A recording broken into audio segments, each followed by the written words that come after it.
Last ఆయన జీవితం చాలించినప్పుడు రాముడిలోనే ఐక్యం వెళ్ళిపోతారు అన్నమాట. అట్లా అది కథ.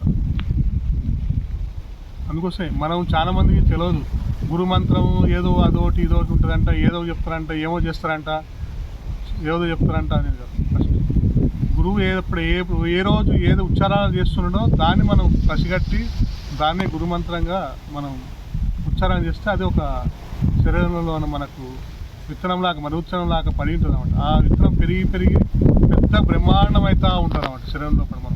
అప్పుడు మనలో ఒక వెలుగు వస్తూ ఉంటుంది.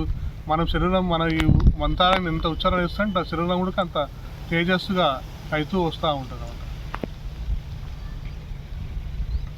యోగులు గురువులు ఎన్ని వేల సంవత్సరాలు తపస్సు చేసినా దొరకని సూత్రం ఇది అనమాట. ఎందుకంటే వాళ్ళకి ఏదో అర్థం కాక గృహంలో కూర్చొని యాడ్నో మొత్తము హిమాలయాల అడవుల్లో కూర్చొని ఎక్కడెక్కడనో ఎన్నో గృహంలో కూర్చొని ఏమో తపస్సు చేస్తుంటారు. వాళ్ళు ఎన్నో వందల సంవత్సరాలు చేసినప్పుడుక ఆ మంత్రఫలం వాళ్ళకు లభించదు అనమాట.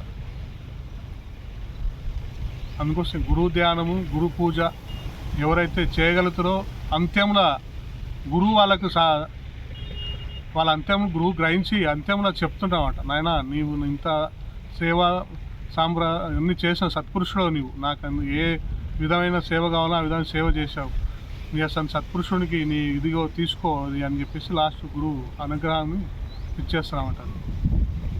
ఎన్ని వేల సంవత్సరాలు తపస్సు చేసినా ఏం చేసినా దొరకదు అనమాట ఆ సూత్రం.